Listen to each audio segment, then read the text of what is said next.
Hello, everyone. Welcome to Cherry the Geek TV. I'm Joe Vanourney. Today we are talking with Brian Skiba, who is the director of a new thriller called Clear Cut. It opens in theaters and arrives on digital and on demand July 19th. Brian, welcome to Cherry the Geek TV. Hey, thanks for having me. I really appreciate you taking the time. You're welcome. So, pitch Clear Cut to the people watching this. What is Clear Cut? What type of movie is it? And kind of give people kind of a general sense of the story. Clear Cut's a action thriller, based in the lush mountains of British Columbia, the force, and it's about a young not a young logger. It's about a logger who's a greenhorn. He's going out on his first job with the old time logger to learn how to log, and he finds a bag of money at a camp, and ends up that they're cooking drugs, and he steals the money and runs off with it, and the guys want their money back, and they start chasing him, and then things develop, and you learn that there's lots of motivations behind why he took that money, and it's not in that he's really not just there to cut trees. He's running from his past, so to say. A lot of twists and turns in the film.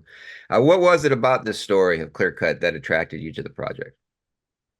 Just that it was the twists and turns, and the layers of the story. When I first started reading the script, I almost stopped because I was just like, it's logging, it's action, it's surviving the game. I've seen this.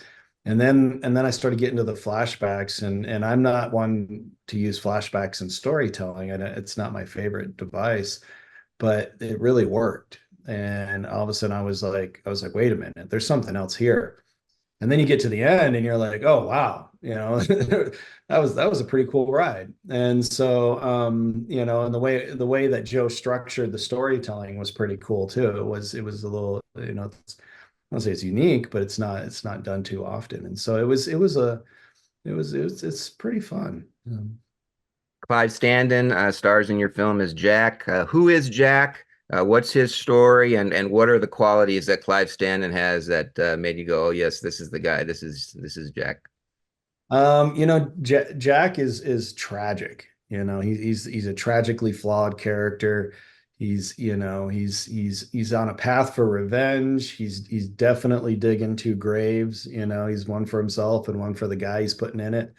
And that's what makes the story interesting, is this guy knows he's doomed and doesn't care. And so he's a loose cannon, and I think that's what makes Jack so interesting. And then Clive is committed to the end. I mean, Clive will, I'm like, Clive's like, yeah, I'm gonna run across that stream, and not even think about it twice, and he just barrels through it, and falls and gets back up, and I mean, he's just committed. And we had a stunt guy for him, and he was just always like, no, I want to feel it, I want to be in it. And so I think that's what made Jack and Clive so compatible, and made Clive really bring him alive, is that Clive's was just committed till the end. Besides Clive, you have an amazing supporting cast, starting with Alec Baldwin and Stephen Dorff. There's also great performances from Lochlyn Munro and Tom Welling and Jessie Metcalfe. Talk about assembling this supporting group of actors and working with them. Let's start with Alec Baldwin. Alec, I mean, it's always nice when you can do an ensemble, because you learn to count on, you can count on these guys to bring the performances. Sometimes when you do these films and you get stuck in the middle of nowhere like we were, your casting is very limited, and you don't always end up with the greatest of actors. Whereas when the producers allow me to cast like we did, an ensemble, and then bring them all in and everything else, it makes for a great film, because these faces are not only familiar, but they're great. And Alec is one of those guys where it's just like, we got him, unfortunately, right after the tragic accident that he's in. But I mean, it's just, he came and he just brought this subtlety to the character that I thought was genius. And he's such a great guy. I mean, really is. So. And talk about Stephen Dorff, who always he's undervalued, appreciated, I think, out there. He always knocks it out of the park. Oh yeah, no, Steven's so committed, and he's actually the star of my next film. It's him and Nick Cage. It comes out next year through Lionsgate as well. And but yeah, Steven's just he's a phenomenal actor. I mean, again, another one of those like super intense, loves acting, takes his craft so seriously, and if you're messing around on set, he'll call you out in a second. I mean, it's just like that's his temple, so you don't mess with it. And I think you're right, he's undervalued. I think he's hit some pinnacles, and I think he's due to hit a few more. So And then you've got your trio of ne'er-do-wells, Lochlyn Munro, Tom Welling, Jessie Metcalfe. Kind of talk about this group, and they're all fantastic in the film as well. yeah, yeah, no, I mean, Tom's funny, man. I mean, I like Tom and Lachlan. I've worked with Lachlan a lot. We've done a lot of films together. Tom, I was surprised that took the role. I mean, the producer came to me and was like, "Hey, what do you think about Tom Welling?" I was like, "Yeah, man. I mean, he would be like the third Superman I've worked with, but I mean, it was like, is Superman really going to play a bad guy? I mean." And he's like, yeah, yeah. He said he wants to do it. So I was surprised. And then Tom showed up and was like, hey man, I just wanted to do something different. And he and I ended up bonding, and we talk quite often. And then Jesse's the same way. Jesse's more on the Stephen Dorff spectrum, where it's like that's his temple. Jesse loves acting, and just every aspect and every facet, down to the littlest details, he really gets into, and he just wants to make great cinema. And so I really respect all these gentlemen, and I appreciate them coming out. So. There's a lot of action in the film. What would you say is the biggest challenge that you encountered when making this film and doing these action sequences? Is a lot of practical action, and I would say the biggest challenge is was getting the pieces that we need to do the action to the set. I mean, really, I mean, we weren't next to a base camp where it was like these guys are walking, their air mortars and stuff a couple of feet. It was like they had to get a four-wheeler, and we had to get a couple of those off-road vehicle four-wheelers, and they'd have to drive it back to where we were and then set up, and those type of things. So that's where the challenges came in, was just it wasn't as easy as being on in a studio, or on location in a city where you can just park your truck outside. So Where I think where'd you film? Well, you filmed it outside of Vancouver? yeah, we did. We filmed it in Duncan, which is on Victoria, the island. And so we were basically 2.5 hours north of Victoria. So there's, it took a drive to get up there. And then from there, from the actual town of Duncan, we're probably 35 minutes to where our sets were. And so it was yeah, the logistics wasn't too easy.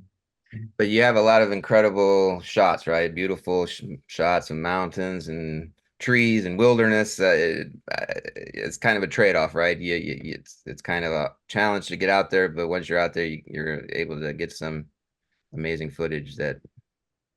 Oh yeah. That's Yeah, the no, reward, right?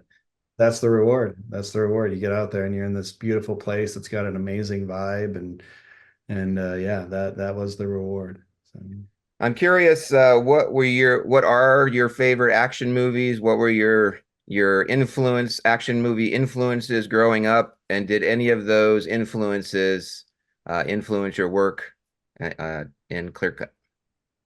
yeah, I would say a lot. I mean, I'm a big fan of Paul Verhoeven. I'm big fan of like of like I would say what the canon of like 80s and 90s and early 2000s kind of action movies were. The Arnold Schwarzeneggers, the Stallones, these kind of like bigger action films. I mean, anything from the First Bloods to Commando, to things like that. Those were what I grew up on. Those are my dad watched. That's what he kind of championed to us, and so those are the action films, and that's why I try to stick to a lot of practical stuff in my filmmaking, is because I want to harken back to those days. I want to pay homage to the day when they actually push the button and shit went boom. So, Yeah, it feels like one of those films that you'd see that's like pulled out of the 80s or the early 90s. Why do you think the studios kind of abandoned those types of action movies? They're still doing like the big tentpole Fast and the Furious and superhero action movies, but those aren't the same as those types of movies that they used to make in the 80s and 90s. Why do you think they've gotten away from that? I don't, honestly, I don't know. There's definitely, I would say, there is a shift going on right now, and I'm seeing it from the distributors and stuff, what they're asking for, and there's always, I think filmmaking and everything, the genres come in waves, and you just got to be able to watch the ocean, so to say, and right now the waves seem to be really, really smart thrillers and kind of like A24-esque horror films. That's kind of the wave everybody's catching right now. It seems to be like Long Legs is coming out. I mean, these kind of films. And so everybody's kind of going there really quick, because that's what's hot, I think, give it a year, 2 years, 3 years, you'll see the return of, strong leading man action films again. I mean, it's like there's a demand, it gets fulfilled, it goes away for a little bit, then the demand comes back. And so that's kind of where it's at. And I think people are getting kind of burned out on the superhero kind of films. I mean, there's still going to be the canon superhero films, but I think people are like, all right, I've seen the world have been destroyed enough. I think you're going to see more interesting films like Logan and stuff like that when you involve superheroes than just these big, big set piece stuff. But that's my opinion. So we'll see. Well, for those watching, if you're looking for an old school style action thriller, the movie's called Clear Cut. Stars Alec Baldwin, Stephen Dorff, Clive Standen, Tom Welling, Lochlyn Munro, Jessie Metcalfe. This is Brian Skiba. The film Clear Cut opens in theaters on digital and on demand July 19th. Brian, thank you again for chatting with us today on Cherry the Geek TV. Yeah, thanks for having me. Really appreciate it. Logging is the deadliest profession in the world. Sure you want to get into this line of work? One more time and give it all you got.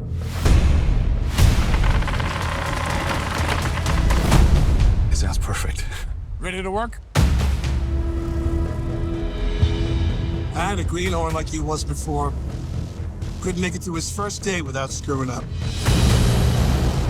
Anybody back home? Was. Bye-bye, Mama.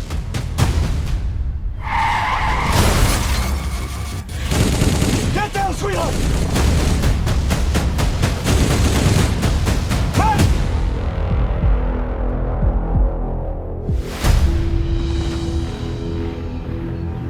So who's this? Jack. Well, Jack, welcome to the woods. Just make sure you don't wander too far off the cut.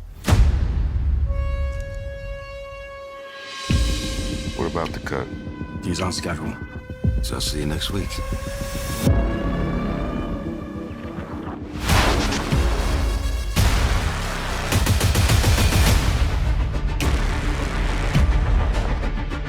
Leave it. Make sure he's done first. This guy's a nut job.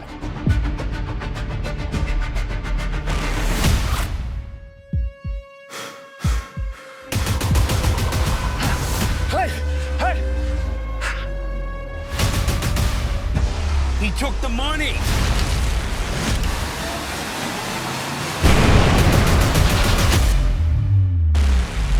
There's something burning near Miller's Gulch. You mind telling me what happened here? You're responsible. There's not a chance in hell this guy would make it through the night.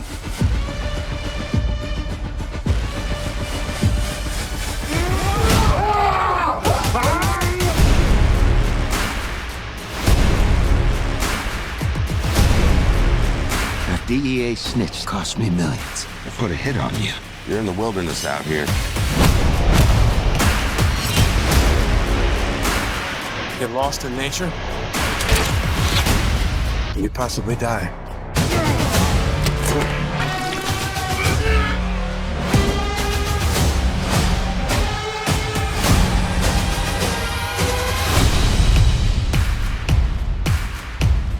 Things happen out here fast.